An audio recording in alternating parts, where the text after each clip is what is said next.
2016 didn't just give us television. It gave us stories that felt like they were happening somewhere just out of reach, in places you couldn't quite see, but could feel. There were people stepping into lives that weren't theirs, moving through time like it was fragile, something that could break. There were stories of obsession, the kind that starts small and quietly takes over everything. People disappeared and came back different. Towns looked ordinary until you stayed a little too long. Some friendships blurred into something darker, and love stories felt real enough to hurt. There were monsters, yes, but not always the kind you could see. And for the people inside these stories, there was no clean way out. Some were fighting to survive, some were trying to understand what was happening to them, and some were already in too deep to turn back. And most of these stories, you probably didn't hear about them, because at the same time, 2016 was giving us something even louder. Stranger Things took over everything. The Good Place made existential crisis feel fun. Atlanta turned everyday life into something surreal, sharp, and unforgettable. Westworld turned reality into a question. Insecure reshaped the conversation. And Gilmore Girls, A Year in the Life, brought something familiar back, one more time. Those were the shows that everyone saw. The ones that filled screen time, every headline, every conversation. But what about the shows that whispered instead of shouting? The ones that left traces in your mind, long after the screen went dark. The ones that crept under your skin, that didn't ask for attention, but deserved it anyway. Those are the ones we're here for. And today, we'll step into their worlds. We'll wander through the strange, the overlooked, the brilliant. And maybe, just maybe, you'll connect with them the way that I do. Welcome to Screen Coven. Let the stories begin.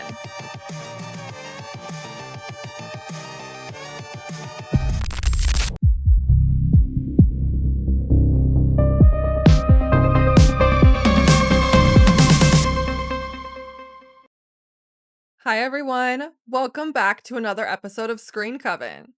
As much as I love talking about new and current shows and theories to things that are currently unfolding on television, I also want to take some time on my channel now and then to appreciate the shows that came before. And with 2016 being a decade ago now, and the year that some of my absolute favorite shows were released, it felt like the perfect starting point.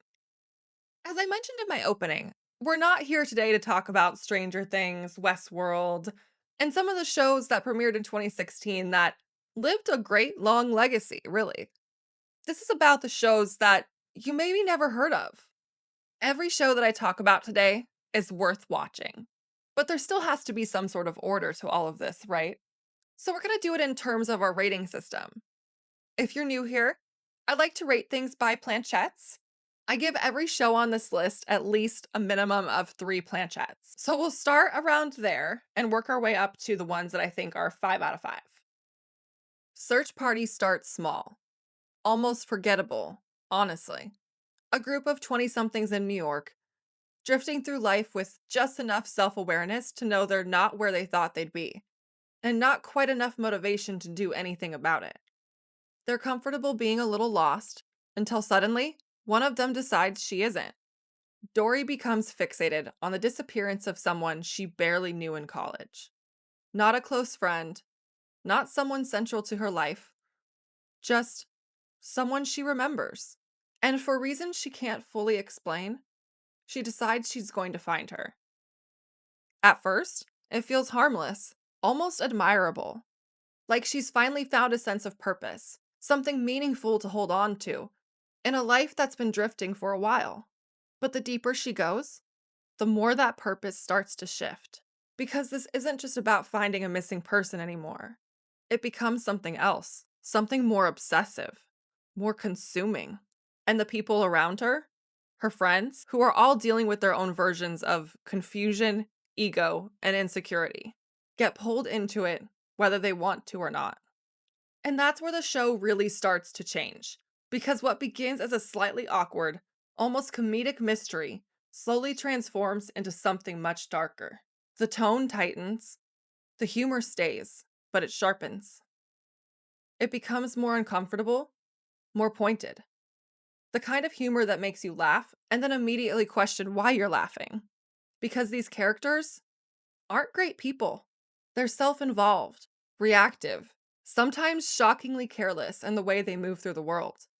And yet, you can't look away because the show understands something very specific about people like this: the need to matter, to feel important, to be the center of something, anything that gives your life meaning. And what happens when that need goes too far? Each decision they make builds on the last, and the consequences don't just disappear. They stack, quietly at first, and then all at once. And suddenly, the story you thought you were watching is not the story you're in anymore.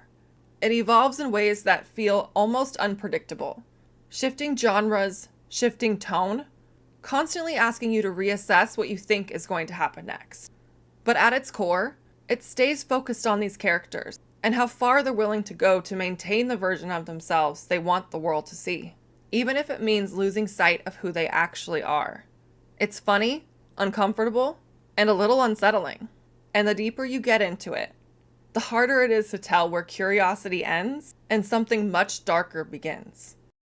The Shannara Chronicles feels like stepping into a world that's already been broken once before. Not destroyed, but changed.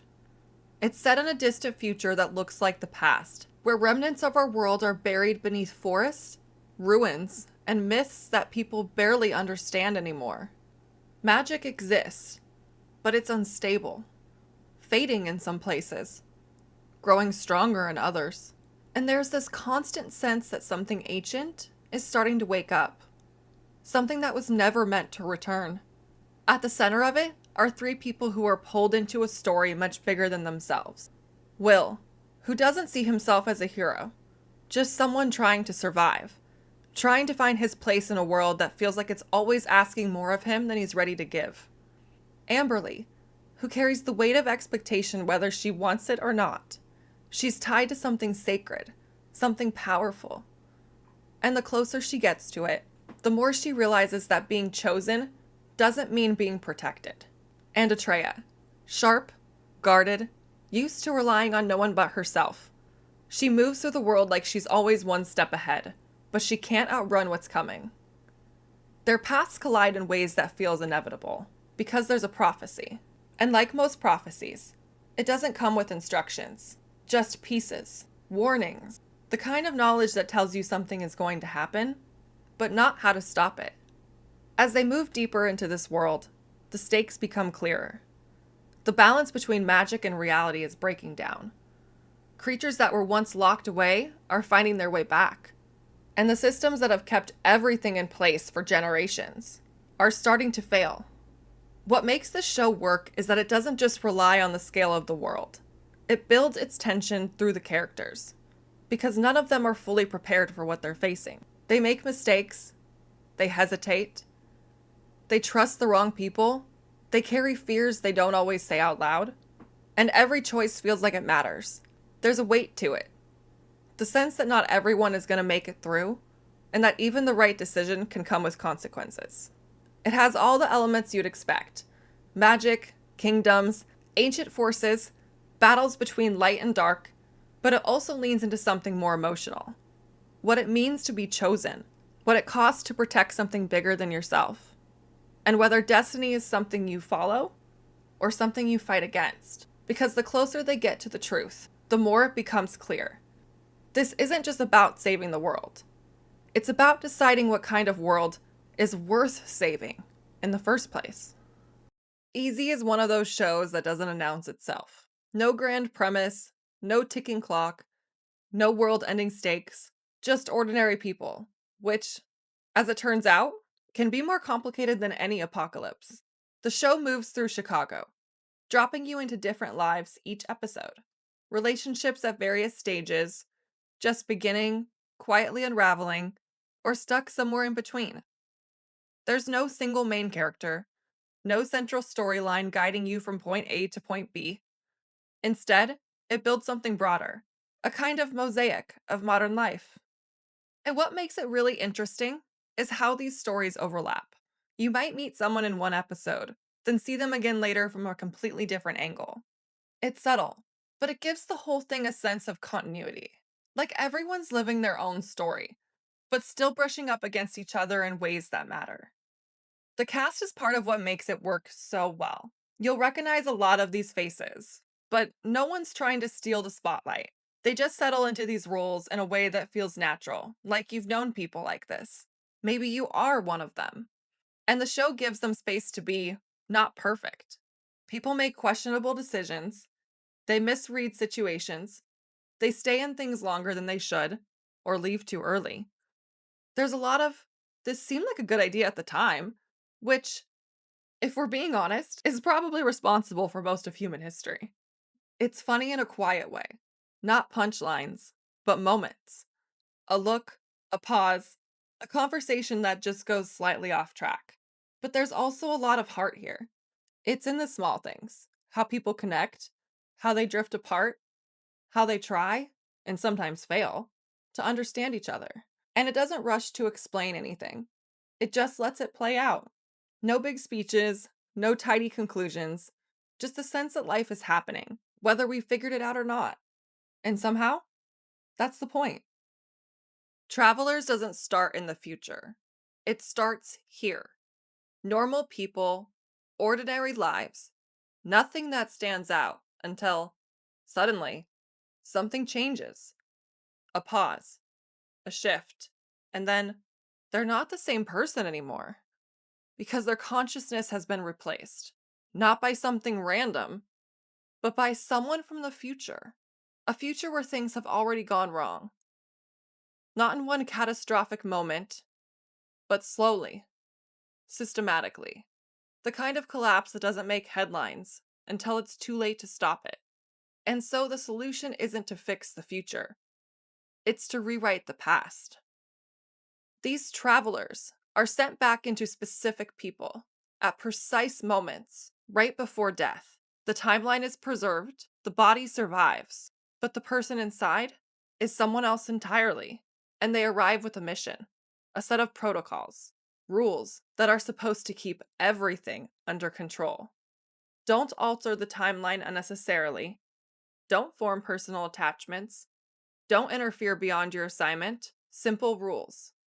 Impossible to follow. Because the lives they inherit don't just disappear. There are relationships already in place, spouses, friends, families, histories they didn't live but now have to perform. And the longer they stay, the harder it becomes to separate who they were from who they're becoming. At the center of it is Grant McLaren, a leader, calm and precise, carrying the weight of every decision. He believes in the mission. He has to.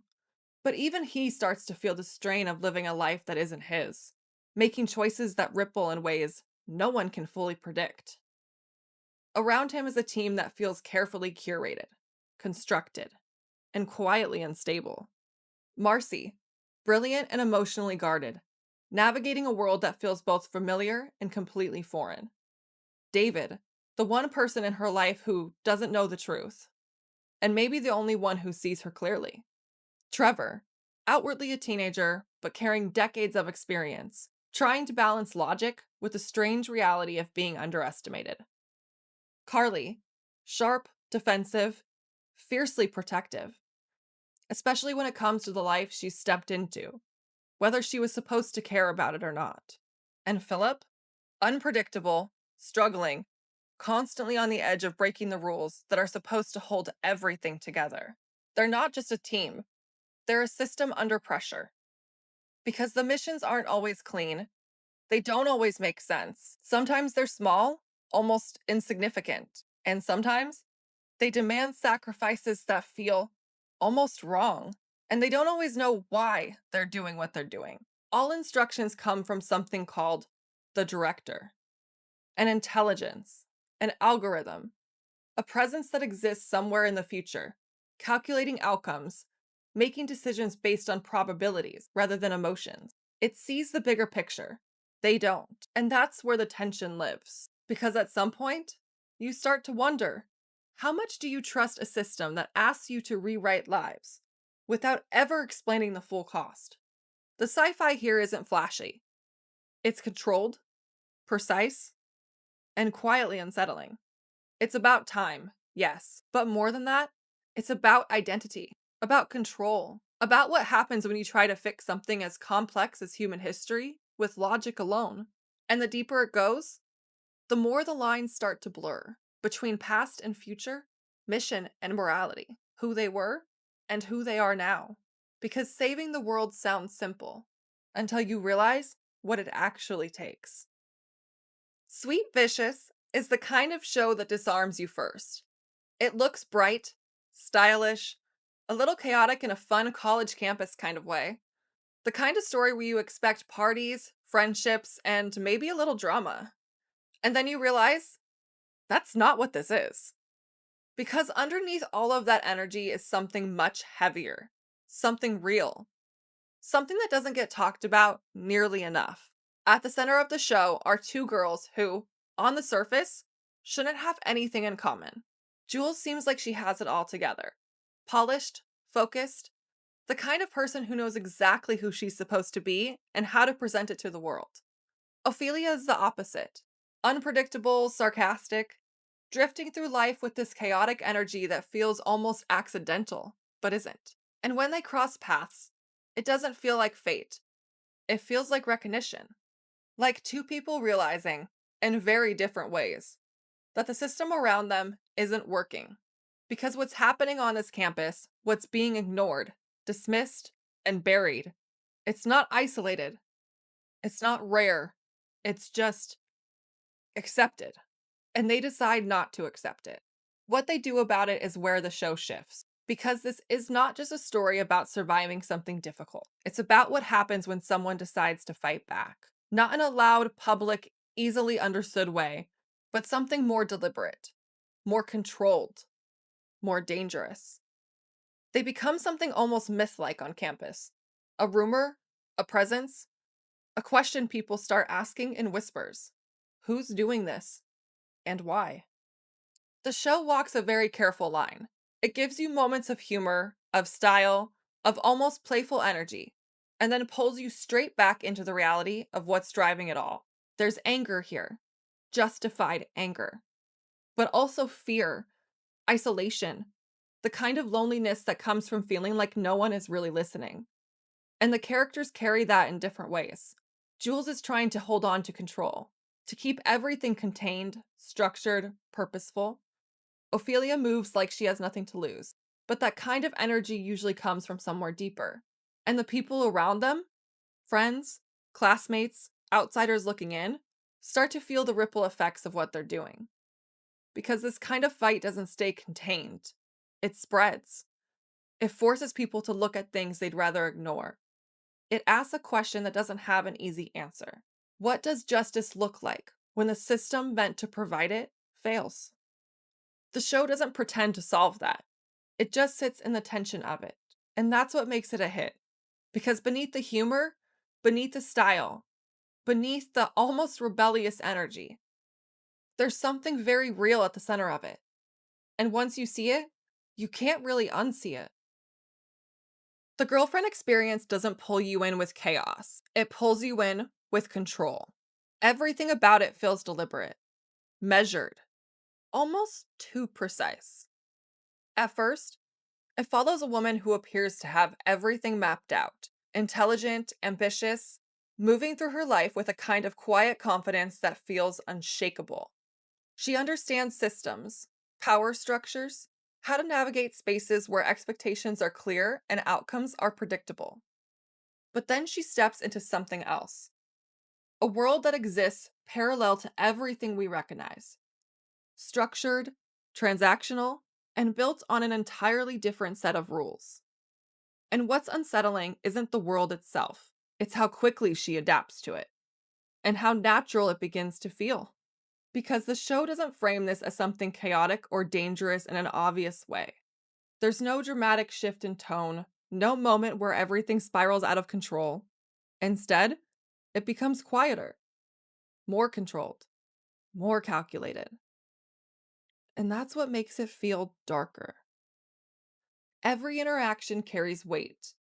Every conversation feels like a negotiation of power, of boundaries, of identity. You're constantly watching people trying to maintain control while slowly giving away pieces of it. And the line between who someone is and who they present themselves to be starts to blur. But what makes this show even more interesting is how it refuses to stay in one place. Each season shifts. New characters, new dynamics, new stories. It doesn't continue in a traditional way. It reinvents itself. Different perspectives, different people, stepping into similar worlds, each bringing their own motivations, their own vulnerabilities, their own version of control. And with each shift, the tone evolves. Season 1 feels intimate, focused, almost clinical in how closely it studies one person's descent into a world that feels both empowering and isolating at the same time. Later seasons widen the lens. The stakes become less personal and more systemic. Power isn't just something individuals navigate, it's something that's built into larger structures: institution, money, influence. And suddenly, it's not just about one person making choices, it's about the systems that shape those choices in the first place. What the show does so well is that it never tells you how to feel. There's no judgment, no clear moral framing. It simply presents the world as it is: controlled, contractional, and often emotionally distant. And the longer you sit with it, the more questions start to surface about control, about intimacy, about what people are willing to give up in exchange for power, stability, or even just the illusion of both. It's not loud. It doesn't rely on big moments. It's quiet in a way that feels intentional. And in that quiet is what makes it linger. The night of begins with a small moment that feels almost insignificant. A late night, a small decision, the kind you don't think twice about, until it changes everything. One night spirals into something unrecognizable, and suddenly, a life that was ordinary, predictable even, becomes something else entirely. Not because of who this person is, but because of where they end up and what they're accused of. From there, the show doesn't rush, it slows down. It lingers in every step that follows. The conclusion, the fear, the way reality starts to shift when you realize that the truth isn't the only thing that matters anymore. Because once the system takes hold, it doesn't let go easily. What makes this story so unsettling is how grounded it feels. There's no dramatic exaggeration, no over the top twists designed to just shock you. Instead, it focuses on the process, the investigation, the assumptions, the quiet ways people start to form conclusions before they have all the facts, and how quickly a narrative can take shape, whether it's accurate or not. At the center is someone completely unprepared for what's happening, not hardened, not strategic, just trying to understand how one night turned into something that now defines everything. And as the story unfolds, you start to see how the system reshapes people. Not just the person at the center of it, but everyone around them. The lawyers, trying to navigate a system that's as much about strategy as it is about truth. The investigators, piecing together a version of events that may or may not align with reality. The people watching from the outside, forming opinions, drawing lines, deciding what they believe. And then there's the environment itself: cold, controlled, unforgiving. Places where time stretches, where identity starts to blur, where survival becomes its own kind of language. The show doesn't rely on big moments. It builds tension slowly, deliberately, letting you sit in the discomfort of not knowing, of watching something unfold that feels both inevitable and uncertain at the same time. Because the question isn't just, what happened? It's, what happens next, when everything is already in motion? And by the time you're deep into it, you're not just watching a mystery. You're watching how fragile everything really is, how quickly things can change, and how hard it is to hold on to the truth once the story has already been decided. DC's Legends of Tomorrow starts with a very serious premise. Time is broken. History is unraveling. The future is at risk. Civilization as we know it could collapse if the wrong events are allowed to play out. So naturally, the solution is to assemble a team of the least qualified people imaginable and hand them a time machine. What could go wrong? Well, quite a bit, actually. And what makes it even better is that this team doesn't come out of nowhere. They're pulled from across the DC TV universe. Characters you might recognize from shows like Arrow and The Flash. Some were heroes, some were villains, some were somewhere in between. But none of them were ever really the main character. Until now. You've got Sarah Lance, disciplined, dangerous, and already carrying the weight of everything she survived over on Arrow. She's the kind of person who knows exactly how bad things can get, which makes her the closest thing this team has to a stabilizing force. Ray Palmer, who you might remember as the overly optimistic tech genius, still approaching world ending threats like they're a group project he's weirdly excited about. Mick Rory, who came over from The Flash with a very simple worldview. If it exists, it can probably be burned. And at the center of it all is Rip Hunter, a man who takes time travel very seriously, which is unfortunate because almost no one else on the team does. And then the rest of the team, each pulled from different corners of this shared universe, each bringing their own history, their own baggage, their own tendency to make decisions that just, well, let's say, complicate things. Because while the mission is to protect the timeline, they are constantly breaking it. One wrong move, one emotional decision, and suddenly history is off course. Turns out, time travel is less like a precise science and more like trying to fix something you didn't fully understand while actively making it worse. And yet, somehow, it works. Because underneath all of the chaos, the campiness, the completely unhinged situations they find themselves in, there's something really solid at the core. These are people who didn't quite belong anywhere else. Side characters, outcasts, the ones who were never supposed to be the heroes of the story. And here, they get to be. Not perfectly, not gracefully, but together. The show leans into that identity more and more as it goes on. It gets weirder, funnier, more self aware. It stops trying to fit into the traditional superhero mold and instead becomes something entirely its own. Something that knows exactly how ridiculous it is and invites you to enjoy every second of it. Because Legends of Tomorrow isn't about being the best heroes, it's about being the ones who show up, mess things up, and then somehow fix it just enough to keep the world spinning. Or at least spinning in the right direction, most of the time. Love is one of those shows that doesn't even try to make its characters likable, which is probably why you end up liking them anyway. Created by Judd Apatow, the show takes the idea of a romantic comedy and quietly takes it apart, piece by piece, until what's left feels a lot closer to real life than anything polished or idealized. At the center of it are Gus and Mickey. Gus is, on paper, the nice guy. He's polite, thoughtful, eager to do the right thing, but the more time you spend with him, the more you start to see the cracks. There's insecurity there, passive aggression, a need to be liked that sometimes feels less like kindness and more like control.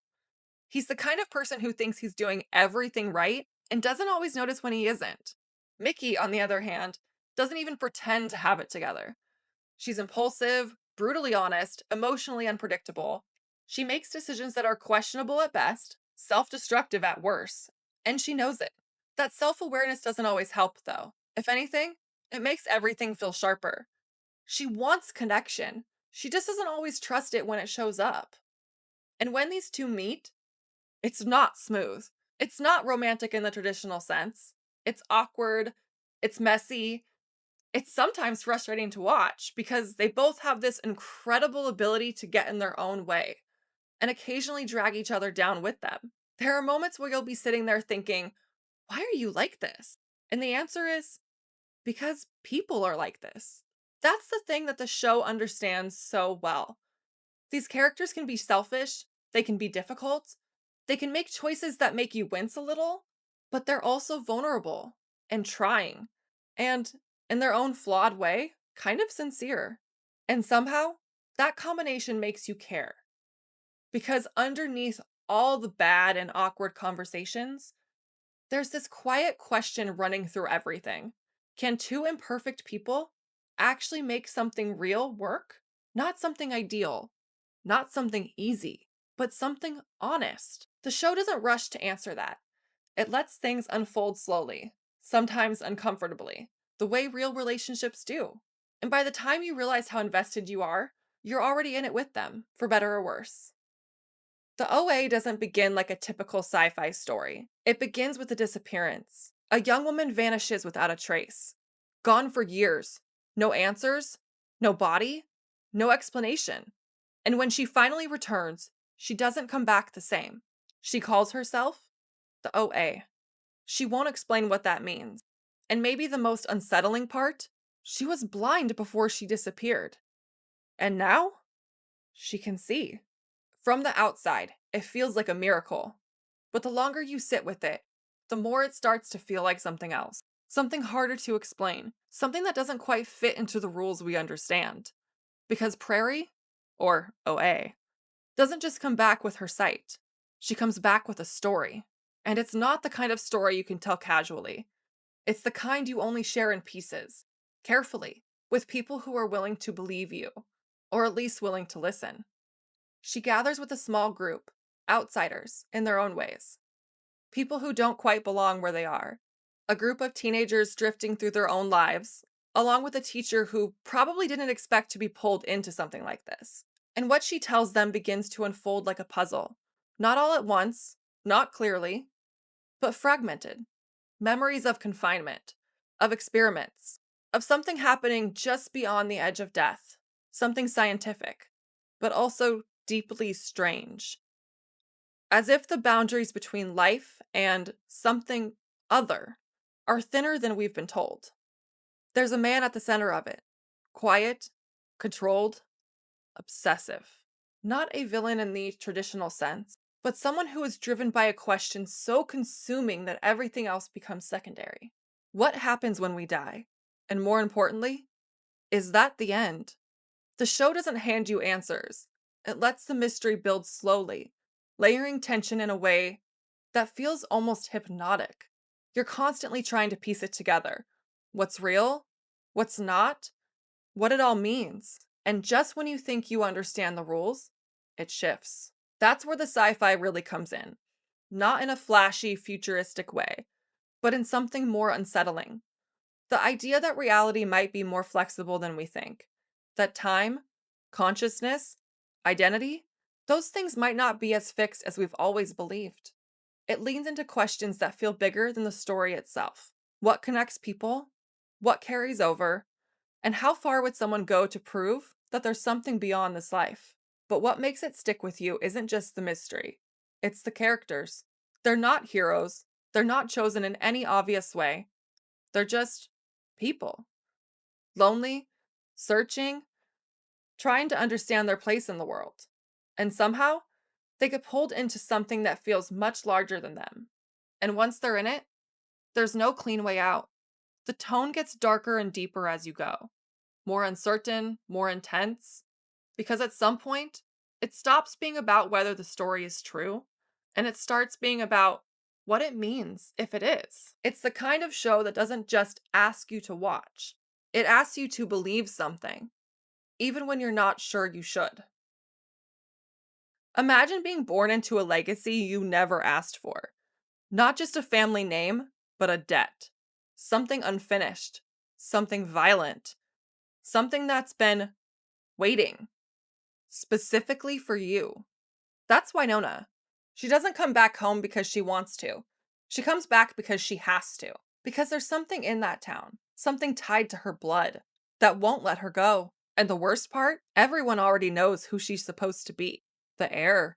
The one chosen to clean up a centuries-old mess. The one expected to carry the weight of every mistake that came before her. But Wynonna isn't ready. She's not polished, she's not noble, she's angry, impulsive, carrying guilt she doesn't talk about, and pain she doesn't know how to process. And yet, she's the only one who can do this, because the people her ancestor killed, they didn't stay dead. They came back wrong, twisted, waiting. And every time she pulls the trigger, every time she sends one of them back, it's not just a victory, it's a reminder that this doesn't end, that this is her life now. But what really pulls you in isn't just the curse. It's the people around her. Her sister, Waverly, who feels like a light in a place that's constantly trying to pull everything into darkness. But even she has secrets. The kind that make you question who she really is and what she might become. Doc Holliday. Charming, dangerous, and completely out of time. Someone who should feel like an ally. but never fully feels safe. There's history there, blood, regret, and something unpredictable underneath it all. There's Nicole Hott, steady, unshakable, the kind of person who walks into the chaos and chooses to stay, even when she knows exactly what it might cost her. And then there's Dolls, steady, controlled, trying to keep everything from falling apart, while clearly holding something back himself, something not entirely human. No one is untouched by what's happening. And the deeper you go, the more it feels like this town is less of a setting and more of a trap. Like something is always watching and waiting, always one step ahead. It's dark, but not in a hopeless way. It's dark in a how much can someone carry before they break kind of way.